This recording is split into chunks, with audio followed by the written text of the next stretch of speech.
शहर बगदाद से कुछ फासले पर एक छोटी सी बस्ती थी जहाँ एक बूढ़ा शख्स अपनी आखिरी जिंदगी के दिन गुजार रहा था। वो एक खामोश और आजिज लेकिन दाना इंसान था। उसके 5 बेटे थे। इनमें सबसे बड़ा यूसुफ था जो एक जमींदार था। यूसुफ पूरे दिन खेतों में मेहनत करता था, जमीन को सेंचता और फसलों की देखभाल करता था। लेकिन वालिद की खिदमत करते हुए कभी कभार वो उकता जाता और दिल ही दिल में सोचता कि ये जिम्मेदारी कब खत्म होगी। शाम को यूसुफ तकाहारा खेतों से लौटता तो उसका बूढ़ा बाप हकीम खामोशी से बेटे की तकन को महसूस करता था। हकीम के दिल में बेटे के लिए बेपनाह मोहब्बत थी, लेकिन वो कुछ कहे बगैर फकत अपनी नजरें झुका लेता। कुछ अरसा बाद हकीम अपने बेटे यूसुफ के रवैये में तब्दीली महसूस करने लगा।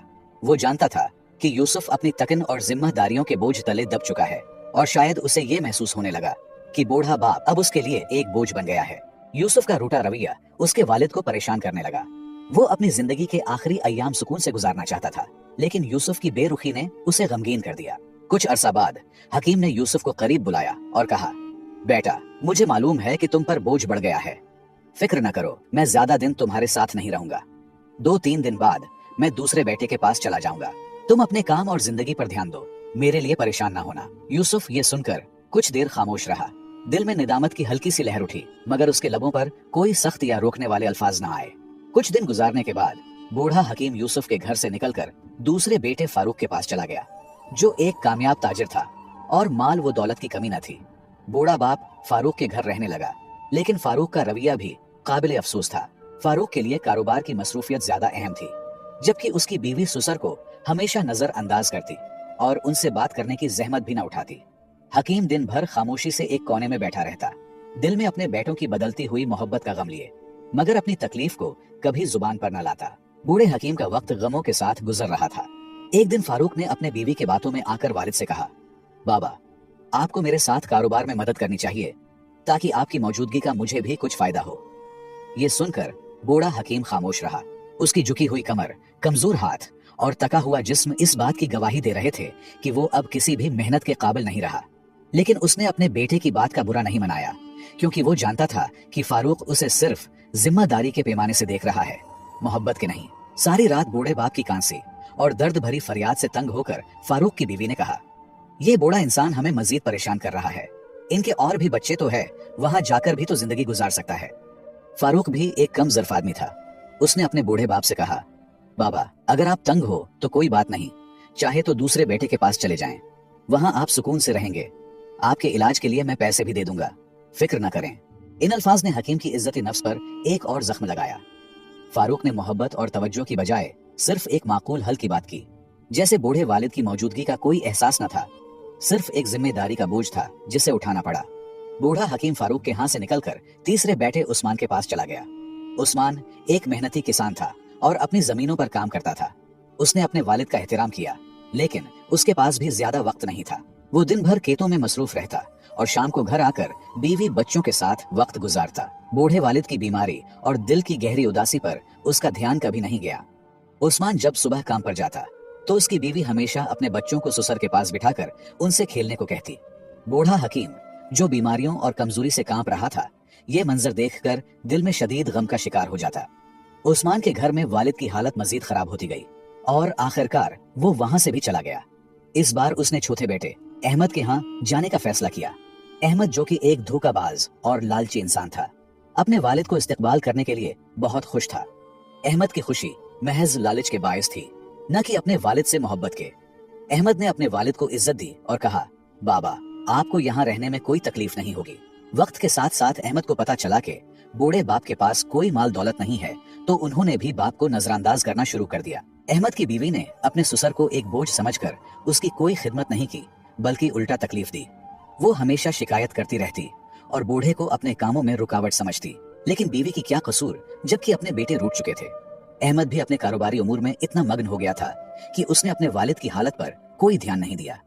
इस दौरान बूढ़े की सेहत और जिस्मानी हालत तेजी से बिगड़ने लगी। आखिरकार एक दिन अहमद ने भी जवाब दे दिया और कहा, बाबा, तुम यहाँ नहीं रह सकते। मेरे पास इतना वक्त नहीं है कि तुम्हें हर वक्त देखूं। तुम्हें कहीं और जाना होगा। इसके बेदर्द अल्फाज पर बूढ़े हकीम ने दिल बर्दाश्ता होकर आखिरी बेटे अब्दुल्ला के यहाँ जाने का फैसला किया। अब्दुल्ला हकीम का सबसे छोटा और कम उम्र बेटा था, जो एक गरीब और मेहनती शख्स था। दिहाड़ी लगाकर जो पैसे कमाता, इन पैसों से वो अपने बाप के लिए दवाइयां खरीदता और अपने घर का खर्च चलाने की कोशिश करता। उसकी बीवी भी काफी ईमानदार थी, अपने ससुर का दिल से ख्याल रखती थी। वो उनकी बीमारी और बुढ़ापे को समझती थी और हमेशा माँ बाप की तरह उनकी खिदमत में लगी रहती थी। बूढ़े हकीम ने जब अब्दुल्ला और उसकी बीवी की मोहब्बत और एहतराम देखा तो दिल ही दिल में खुश हुआ और बहुत दुआएं देने लगा। वक्त गुजरता गया और हकीम अपने छोटे बेटे के घर में खुशी खुशी जिंदगी गुजारने लगा। उसकी जिंदगी में सुकून और मोहब्बत वापस आई और वो इस बात पर शुक्रगुजार था कि आखिरकार उसे वो इज्जत मिला जिसका वो हमेशा से हकदार था। बिलाखिर हकीम की जिंदगी के आखिरी अय्याम शुरू हो गए और वो शदीद बीमार पड़ गया। अब्दुल्ला अपने बाप की हालत देखकर बेहद गमगीन होता और अक्सर रो पड़ता, क्योंकि वो अपने वालिद को एक बोझ नहीं बल्कि हकीकी मानो में बाप के रुतबे से देखता था। उसके दिल में वालिद की इज्जत और मोहब्बत का समंदर था और वो हर मुमकिन कोशिश करता कि अपने वालिद की खिदमत में कोई कमी न रह जाए। अब्दुल्ला के आंसू और उसकी फिक्र वालिद की जिंदगी के उन आखिरी दिनों में उसके लिए एक तसल्ली और सुकून का बायस बने। हकीम ने अब्दुल्ला की मोहब्बत देखकर उसे अपने करीब बुलाया और बारीक आवाज में कहा, बेटा, मेरे आखिरी दिन करीब हैं।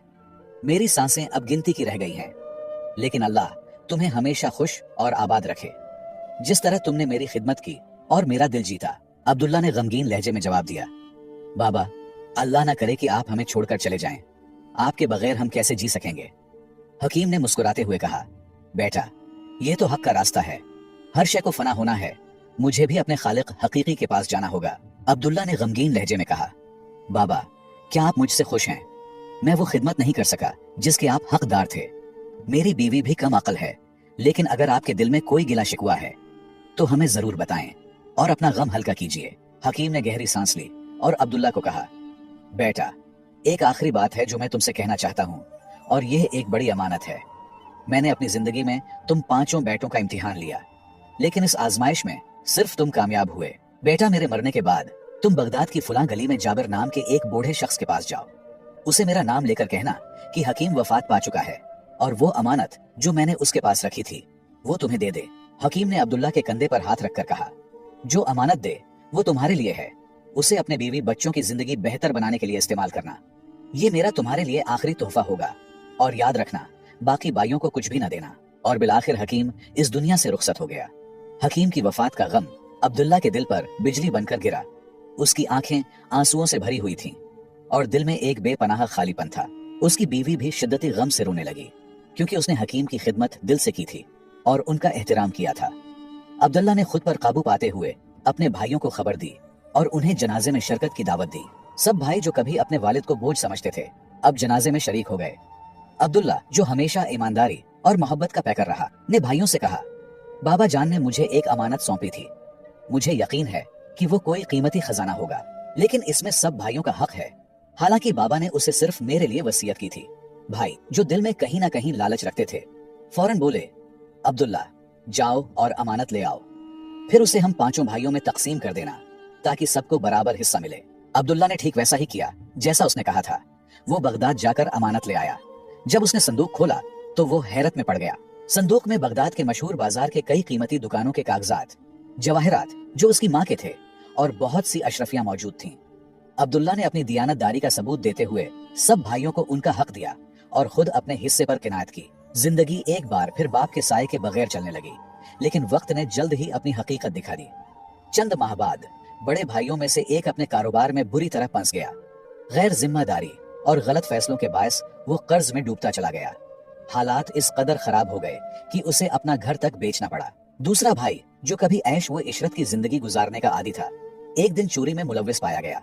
काजी ने उसे जेल भेजने का हुक्म दे दिया और उसकी जिंदगी की सारी साख तबाह हो गई। बाकी भाई भी सोने को हाथ लगाता तो मिट्टी बन जाता। ये सब नाकामियों को एक जवाब था, बाप की बद्दुआ। दूसरी तरफ अब्दुल्ला ने अपनी मेहनत से बगदाद में कारोबार शुरू कर दिया। वो कोफे से उम्दा कपड़ा खरीद कर बगदाद के बाजार में बेचता और वक्त के साथ काफी मुनाफा कमाने लगा। उसकी ईमानदारी, बाप की दुआ और मुस्तकिल मेहनत ने उसे तरक्की की राह पर डाल दिया, यहाँ तक कि वो अपने बाकी भाइयों की फिरोख्त करदा दुकानें खरीदने लगा और आहिस्ता आहिस्ता पूरे बाजार का वाहिद मालिक बन गया। जो भाई कभी खुद को दौलतमंद समझते थे, अब वक्त के मारे हुए अब्दुल्ला के दर पर सवाल करने आ गए। अब्दुल्ला, जो एक रहम दिल और मुशफिक इंसान था, उनकी मदद करता और उन्हें खाली हाथ वापस न जाने देता। उसका ये रवैया उसके वालिद की सिखाई हुई अखलाकियात का अक्खास था। फिर वो दिन आया जब अब्दुल्ला ने बगदाद के तरक्की याफ्ता इलाके में एक बड़ा घर खरीदा और अपनी बीवी और बच्चों के साथ एक खुशहाल जिंदगी गुजारने लगा, वो जिंदगी के उस मोड़ पर भी अपने वालिद की दुआओं और तालीमात को नहीं भूला। एक दिन वो अपने वालिद की कब्र पर फातिहा पढ़ने गया। कब्र के सामने खड़े होकर उसने कहा, बाबा, आपकी दुआओं ने मुझे बगदाद का अमीर बना दिया, लेकिन आपके साये की महरूमी ने मुझे गमगीन कर दिया। अल्लाह ताला आपको जन्नत में आला मकाम अता फरमाए। मुअज़्ज़ज़ दोस्तों, इस कहानी से हमें 3 कीमती असबाक मिलते हैं। नंबर 1, वालिदैन की जिम्मेदारी है कि वो अपने बच्चों की बेहतरीन तरबियत करें ताकि वो बाद में न सिर्फ उनका सहारा बने बल्कि जिंदगी की मुश्किलात का सामना भी हिकमत और सब्र से कर सकें। नंबर 2, एक बेटे के तौर पर वालिदैन को कभी बोझ न समझे, क्योंकि वक्त का पहिया घूमता है और कल आप खुद इसी मकाम पर हो सकते हैं जहां वालिदैन आपसे मोहब्बत और तवज्जो की उम्मीद करते थे। नंबर 3, वालिदैन के साथ मोहब्बत, इज्जत और अच्छा रवैया इख्तियार करना न सिर्फ आपके मुस्तकबिल को रोशन करता है बल्कि आखिरत में भी बेशुमार इनामात का बायस बनता है। वालिद चाहे जैसे भी हो, उनकी खिदमत बेटे का फर्ज है, क्योंकि उनकी दुआएं ही आपकी जिंदगी का सबसे बड़ा सरमाया है। मुझे उम्मीद है आपने इस कहानी से बहुत कुछ सीखा होगा। अगर आपको ये सबक आमूज कहानी पसंद आई हो और आपको मजीद पुरानी और नसीहत आमेज कहानियां सुनना पसंद है तो हमारे और आपके चैनल पुराने किस्से को लाजमी सब्सक्राइब करें, वीडियो को लाइक करें और अपने दोस्तों के साथ जरूर शेयर करें। इस वाकये के बारे में अपनी कीमती राय कमेंट्स में जरूर लिखें। आपकी राय हमारे लिए बहुत अहम है।